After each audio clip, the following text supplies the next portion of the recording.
کبھی آپ کے ساتھ ایسا ہوا ہے کہ آپ اکیلے بیٹھے ہو، کوئی خاص گناہ بھی یاد نہ ہو، کوئی بڑی پریشانی بھی نہ ہو، مگر اچانک آپ کی زبان پر آ جاتا ہے استغفر اللہ استغفر اللہ، اور پھر عجیب بات یہ ہوتی ہے کہ آپ کو خود سمجھ نہیں آتی کہ میں بار بار استغفار کیوں کر رہی ہوں؟ کیا یہ صرف عادت ہے یا پھر یہ اللہ کی طرف سے کوئی خاموش پیغام ہے؟ کیا یہ ناممکن یا ممکن ہے کہ جب انسان کی زبان پر خود بخود استغفار جاری ہو جائے تو دراصل اللہ اپنے بندے کو اپنی طرف سے بلا رہا ہوتا ہے؟ اور کیا یہ بھی ممکن ہے کہ استغفار کا بار بار آنا اس بات کی علامت ہے کہ اللہ آپ کو گناہوں سے بچانا چاہتا ہے اور آپ کے دل کو زندہ کر رہا ہے؟ آج ہم اسی راز کو سمجھنے کی کوشش کریں گے، وہ راز جس کے بارے میں ایک بزرگ نے ایک بہت گہری بات فرمائی، اور یقین کریں اگر آپ اپنے اس حقیقت کو سمجھ لیا تو شاید آپ استغفار کو کبھی معمولی ذکر نہیں سمجھیں گے۔ استغفار زبان پر آنا زندہ دل کی پہلی نشانی ہے۔ اکثر لوگ یہ سمجھتے ہیں کہ استغفار صرف اس وقت کیا جاتا ہے جب انسان کو کوئی گناہ یاد آ جائے، لیکن حقیقت اس سے کہیں زیادہ گہری ہے۔ کبھی ایسا بھی ہوتا ہے کہ انسان کو کوئی خاص گناہ یاد نہیں ہوتا، کوئی بڑی غلطی بھی سمجھنے نہیں آتی، مگر پھر بھی اس کی زبان پر بار بار ایک ہی الفاظ آتا ہے، استغفر اللہ۔ دل نرم ہو جاتا ہے، آنکھیں نم ہو جاتی ہے، اور انسان کو خود بھی سمجھ نہیں آتی کہ یہ کیفیت کیوں پیدا ہو رہی ہے۔ یہ وہ لمحہ ہوتا ہے جب اللہ اپنے بندے کے دل کو جگا رہا ہوتا ہے۔ ایک بزرگ فرماتے ہیں، جس دل کو اپنی کمی محسوس ہونے لگے سمجھ لو وہ دل زندہ ہے، کیونکہ مردہ دل کو نہ اپنی غلطی کا احساس ہوتا ہے، نہ اپنی غلطی نظر آتی ہے، نہ اپنی کمزوری۔ لیکن جس دل میں زندگی ہوتی ہے یا زندہ رہنے کی خواہش ہوتی ہے، وہاں ایک عجیب سا احساس پیدا ہوتا ہے۔ انسان کو لگتا ہے کہ وہ اللہ کے سامنے مکمل نہیں ہے، اس کے اندر کمی ہے، اور یہی احساس انسان کو استغفار کی طرف لے جاتا ہے۔ اصل میں استغفار صرف گناہوں کے بعد کا عمل نہیں ہے، بلکہ دل کی بیداری کی علامت ہے۔ اللہ تعالیٰ قرآن میں انسان کے دل کی کیفیت کے بارے میں فرماتے ہیں، بے شک کامیاب وہ لوگ ہیں جن کے دل اللہ کے ذکر سے نرم ہو جاتا ہے۔ جب انسان کا دل نرم ہو جائے اور زبان پر اللہ کا ذکر آنے لگے تو یہ اس بات کی نشانی ہے کہ دل کبھی مردہ نہیں رہتا، دل ابھی زندہ ہے۔ اسی لیے بعض لوگ گناہ کرتے ہوئے بھی بے چین ہو جاتے ہیں اور فوراً استغفار کرنے لگتے ہیں۔ یہ بے چینی دراصل ایمان کی روشنی ہے جو دل میں باقی ہوتی ہے۔ ایک اور جگہ اللہ تعالیٰ انسانوں کو استغفار کی طرف بلاتے ہوئے فرماتے ہیں، اور اپنے رب سے معافی مانگے، پھر اس کی طرف رجوع کرو، بے شک میرا رب بڑا مہربان اور محبت کرنے والا ہے۔ اس آیات میں اللہ تعالیٰ صرف گناہ گاروں کو نہیں بلکہ ہر انسان کو استغفار کی دعوت دے رہا ہے، کیونکہ استغفار انسان کو اللہ کے قریب لے جانے والا دروازہ ہے، اور یہ دروازہ ہر اس بندے کے لیے کھلا ہے جس کا دل ابھی زندہ ہے۔ ہمارے پیارے نبی صلی اللہ علیہ وسلم بھی استغفار کی کثرت کیا کرتے تھے، حالانکہ آپ صلی اللہ علیہ وسلم معصوم تھے، پیارے تھے۔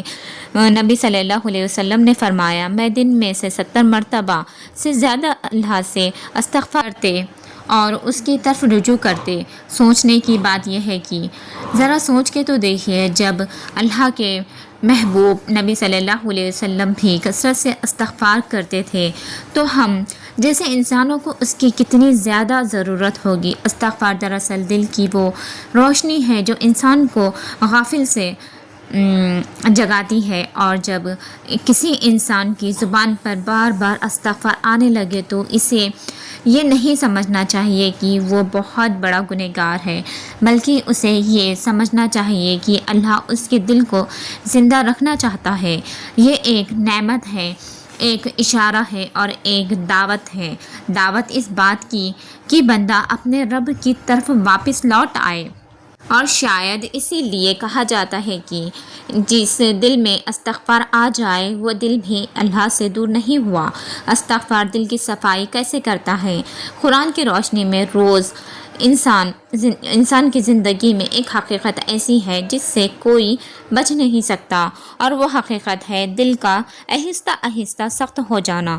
دنیا کی مصروفیت چھوٹی چھوٹی غلطیاں نظر انداز ہو جاتی ہیں، مصروفیت چھوٹی چھوٹی غلطیوں کو نظر انداز کر دیتی ہے۔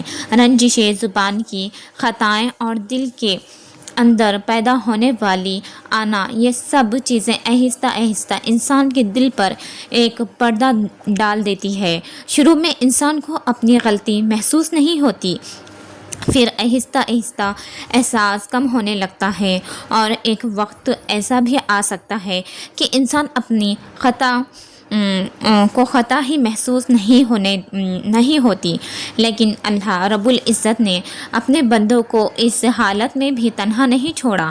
اللہ نے ایک ایسا عمل عطا کیا ہے جو دل کی صفائی کرتا ہے۔ وہ عمل ہے استغفار۔ استغفار دل کی وہ دھلائی ہے جو انسان کو اندر سے ہلکا کر دیتی ہے۔ جب انسان بار بار استغفار کرتا ہے تو اس کے دل پر جمی ہوئی گندگی آہستہ آہستہ ختم ہونے لگتی ہے، دل نرم ہونے لگتا ہے، انسان کے اندر عاجزی پیدا ہونے لگتی ہے، اور بندہ اپنے رب کے قریب محسوس ہونے لگتا ہے۔ قرآن پاک میں بھی یہی حقیقت سمجھاتا ہے، اور اے لوگوں، اپنے رب سے معافی مانگو، پھر اس کی طرف توبہ کرو، بے شک وہ تمہیں اچھی زندگی عطا کرے گا۔ اس آیات میں ایک بہت بڑا راز چھپا ہوا ہے۔ اللہ تعالیٰ صرف معافی کا وعدہ نہیں کر رہے بلکہ اچھی زندگی کا وعدہ کر رہے ہیں۔ کیونکہ جب انسان کا دل صاف ہو جاتا ہے تو اس کی زندگی کے اندر سکون آ جاتا ہے، انسان کے اندر حسد کم ہو جاتی ہے، غصہ کم ہونے لگتا ہے، اور دل کے اندر ایک عجیب سی روشنی پیدا ہو جاتی ہے۔ اس لیے قرآن ہمیں بار بار استغفار کی طرف بلاتا ہے، اور ایک جگہ اللہ تعالیٰ فرماتے ہیں، اور تم اپنے رب سے معافی مانگو، بے شک اللہ بہت زیادہ معاف کرنے والا ہے اور مہربان ہے۔ یہ آیت ہمیں ایک بہت بڑی امید دیتی ہے۔ انسان چاہے کتنی ہی غلطیاں کیوں نہ کر لے، اگر وہ سچے دل سے استغفار کر لے اللہ اسے معاف کر دیتا ہے۔ لیکن استغفار کا اثر صرف آخرت تک محدود نہیں ہوتا بلکہ یہ دنیا میں بھی انسان کے دل کو بدل دیتا ہے۔ ہمارے پیارے نبی صلی اللہ علیہ وسلم نے بھی دل اور گناہوں کے تعلق کو بہت گہرا خوبصورتی سے بیان فرمایا۔ جب بندہ گناہ کرتا تو اس کے دل پر ایک سیاہ نقطہ لگ جاتا ہے، اگر وہ توبہ اور استغفار کر لے تو اس کا دل کو صاف کر دیا جاتا ہے، اور گناہ کرتا رہے تو وہ سیاہی بڑھتی جاتی ہے، یہاں تک کہ پورا دل ڈھانپ لیتی ہے۔ یہ حدیث ہمیں ایک بہت بڑی حقیقت سمجھاتی ہے کہ دل پر سیاہی آنا فطری ہے، کیونکہ انسان غلطیاں کرتا ہے، لیکن خوش نصیب وہ انسان ہے جو اس سیاہی کو استغفار کے پانی سے دھوتا رہتا ہے۔ جب کسی انسان کی سیاہی دھو دی جاتی ہے، جب کسی انسان کی زبان پر بار بار استغفار آتا ہے تو سمجھ لینا چاہیے کہ اللہ اس کے دل کو صاف رکھنا چاہتا ہے۔ یہ صرف ذکر نہیں، یہ دل کی صفائی کا عمل ہے، اور جب دل صاف ہو جائے تو انسان کو اللہ کی قربت کا راستہ نظر آنے لگتا ہے۔ اللہ بندے کو اپنی طرف بلاتا ہے تو سب سے پہلے اس کے دل میں ندامت پیدا کرتا ہے، یعنی اگر آپ کے دل میں بار بار استغفار کا خیال آ رہا ہے تو اس کا مطلب یہ نہیں کہ آپ مایوس ہو جائیں، بلکہ اس کا مطلب یہ ہے کہ اللہ آپ کو اپنی طرف واپس بلانا چاہتا ہے۔ ایسے وقت میں بندے کو سب سے پہلے استغفار کو روکنا نہیں چاہیے۔ کبھی کبھی انسان سوچتا ہے کہ شاید میں بہت زیادہ گنہگار ہوں، اسی لیے میری زبان پر استغفار آ رہا ہے، لیکن اصل حقیقت اس کو گناہ میں ڈوبنے سے پہلے ہی اپنی طرف متوجہ کر دیتا ہے۔ قرآن پاک میں اللہ تعالیٰ اپنے بندوں کو ایک بہت امید دیتے ہیں، اور اسی لیے بولتے ہیں، آئیے میرے بندوں کو جنہوں نے اپنی جانوں پر زیادتی کی ہے، اللہ کی رحمت سے مایوس نہ ہو، بے شک اللہ تمام گناہ معاف کر دیتا ہے، بے شک وہ بہت بخشنے والا ہے اور مہربان ہے۔ یہ آیت انسان کے دل سے مایوسی کو ختم کر دیتی ہے، چاہے انسان کو زندگی میں کتنی ہی غلطیاں کیوں نہ ہو، اگر وہ سچے دل سے اللہ کی طرف رجوع کرے تو اللہ اس سے معاف کر دیتا ہے۔ اللہ قرآن پاک میں فرماتا ہے، اور تم سب اللہ کی طرف توبہ کرو، آئیے ایمان والو، تاکہ تم کامیاب ہو جاؤ۔ یہ آیت ہمیں یاد دلاتی ہے کہ توبہ اور استغفار صرف گناہوں کے لیے نہیں بلکہ ہر مومن کے لیے ہے، کیونکہ انسان جتنا اللہ کی طرف رجوع کرتا ہے اتنا ہی اس کا دل پاک ہوتا جاتا ہے۔ ہمارے پیارے نبی صلی اللہ علیہ وسلم بھی ہمیں استغفار کی عادت اپنانے کی تعلیم دیا کرتے تھے۔ دلوں کو زندہ کر دے، ہماری زبانوں کو ہمیشہ استغفار سے آباد رکھے، ہمارے چھپے ہوئے گناہوں کو بھی معاف فرما دے۔ یا رب، ہمیں ان بندوں میں شامل کر دے جنہوں نے تو اپنی طرف بلا رہا ہے، آمین یا رب العالمین۔